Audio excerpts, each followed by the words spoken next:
और खबर लखनऊ से है, जहां बीजेपी की टास्क फोर्स हार के कारणों की समीक्षा कर रही है। बीजेपी कार्यकर्ता प्रत्याशियों की पोल खोल रहे हैं और प्रदेश अध्यक्ष भूपेंद्र चौधरी ने अयोध्या पहुंचकर समीक्षा की है। मंडल स्तर के पदाधिकारी से प्रदेश अध्यक्ष ने मुलाकात की है और हार के मूल कारणों को जानने के लिए अलग अलग बैठकें भी की है। प्रदेश अध्यक्ष ने कार्यकर्ताओं से फीडबैक भी लिया है और भूपेंद्र चौधरी ने ब्रज अवध क्षेत्र के पदाधिकारियों के साथ बैठक की है। तो पार्टी नेताओं की महत्वाकांक्षा हार का सबसे बड़ा कारण बताया जा रहा है। बीजेपी टास्क फोर्स के सदस्य सभी 80 लोकसभा सीटों पर मंथन इस वक्त कर रहे हैं।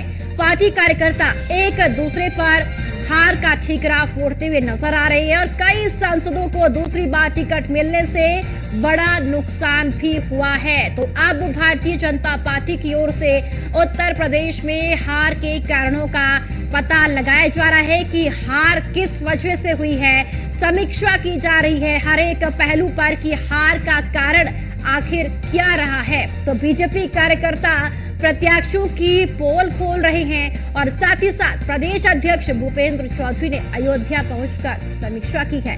तो मंडल स्तर के पदाधिकारी से प्रदेश अध्यक्ष ने मुलाकात की है और हार के मूल कारणों को जानने के लिए अलग अलग बैठकों का आयोजन भी किया जा रहा है और इन बैठकों के जरिए ये जानने की कोशिश की जा रही है कि आखिर चूक कहां हुई। तो प्रदेश अध्यक्ष ने कार्यकर्ताओं से फीडबैक भी लिया है और साथ ही साथ ब्रज अवध क्षेत्र के पदाधिकारियों के साथ भूपेंद्र चौधरी ने बैठक भी की है।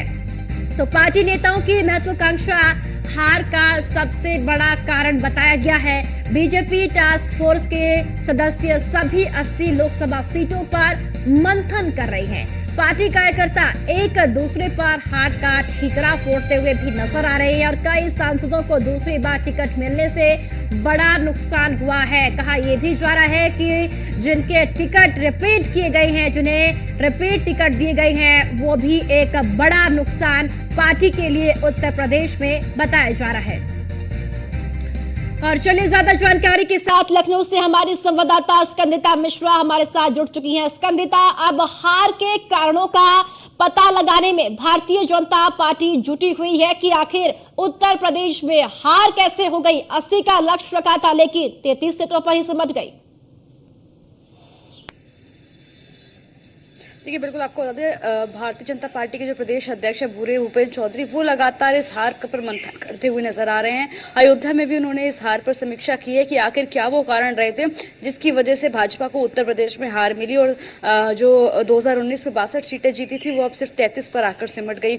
उसको लेकर तमाम लोगों के साथ बातचीत की और बीजेपी टास्क फोर्स के जो लोग हैं, जो पदाधिकारी हैं, उन्होंने जब जनता के बीच जाकर पूरा खंगाला कि आखिर कहाँ क्या चूक हुई है, तो उन्होंने तमाम चीजें पाई जिसमें उन्होंने देखा कि तमाम कारण अलग अलग निकल के आए।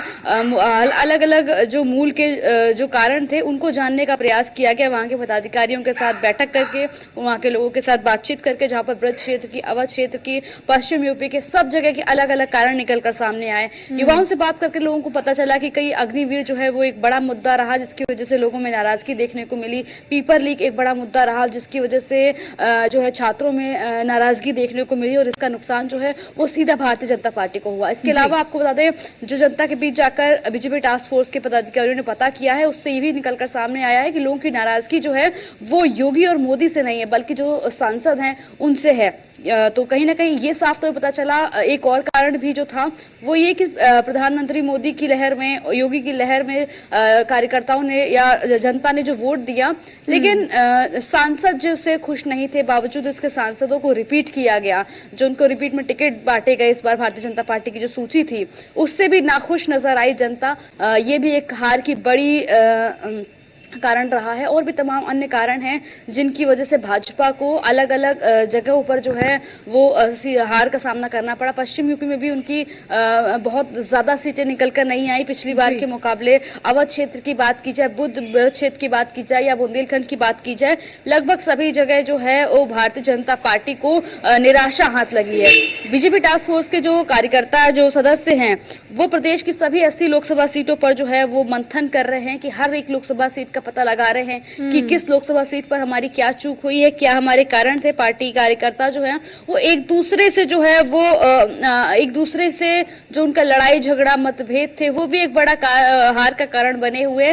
संगठन में जो पदाधिकारी हैं उनका कार्यकर्ताओं के साथ में समन्वय ना बैठ पाना, उनके साथ में बातचीत करके या उनके साथ में अच्छा व्यवहार ना रखना, ये भी एक बड़ा कारण रहा है। और उसको लेकर अब लग रहा है कि शायद बीजेपी जो है वो अपने संगठन में भी बदलाव कर सकती है, क्योंकि जिस तरीके से जो हार मिली है उसका कहीं ना कहीं अगर कहा जाए कि ये लोगों में घमंड भी था, कई नेताओं में, कई बीजेपी के पदाधिकारियों में जो घमंड था वो घमंड भी चूर हुआ है इस हार के बाद, यूपी में जो हार मिली है उसके बाद।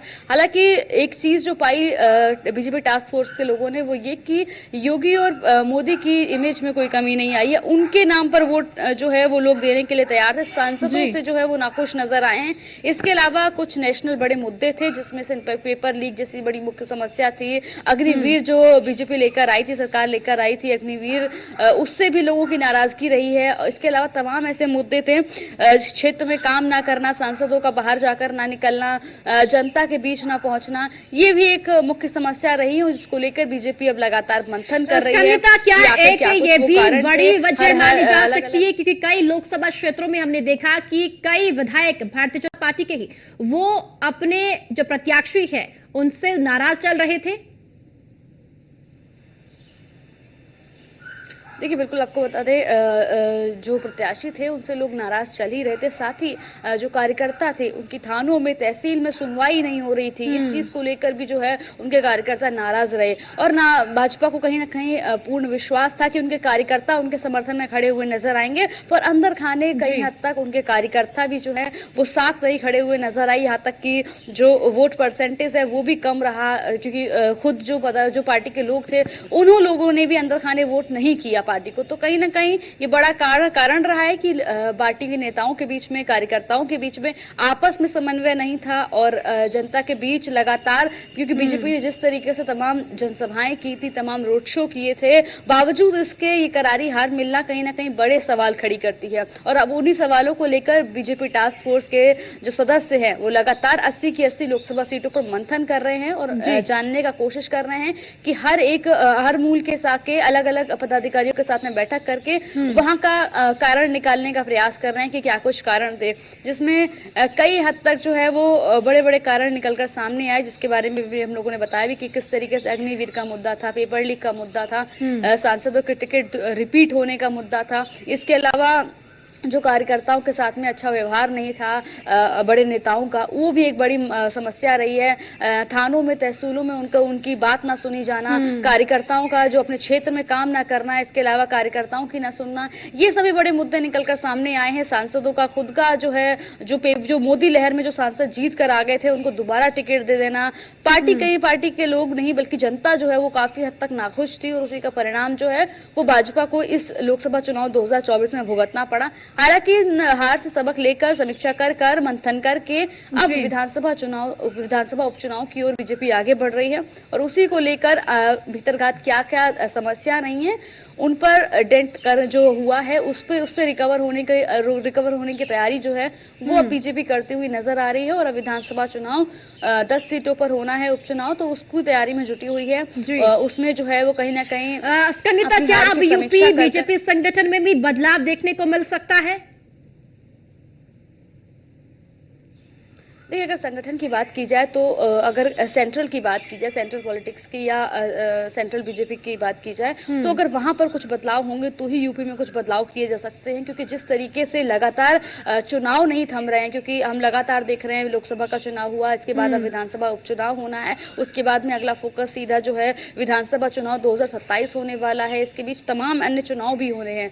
तो ऐसे में बिल्कुल भी जो है समय जो है वो नजर नहीं आ रहा है। और संगठन की बात की जाए तो संगठन में लोगों जो बदलाव है वो बेहद सोच समझ के किया जाता है। तो कहीं ना कहीं जो जानकार है बीजेपी के, उनका मानना है कि अगर दिल्ली में अगर कुछ बदलाव होंगे तो ही यूपी संगठन में या यूपी की टीम में बदलाव किए जा सकते हैं। बाकी यूपी में इस तरीके के ज्यादा बदलाव देखने को नहीं मिलेंगे। सेंट्रल के जो लोग हैं, जो बड़े नेता हैं, वो डिसाइड करेंगे क्या कुछ चीजें रहने वाली हैं। अगर ठीक है। केंद्र में बदलाव होते हैं तो जाहिर है कि उत्तर प्रदेश की संगठन में भी बदलाव देखने को मिल सकते हैं। जी। चलिए ठीक है स्कंदिता, बहुत बहुत शुक्रिया आपका जानकारी साझा करने के लिए।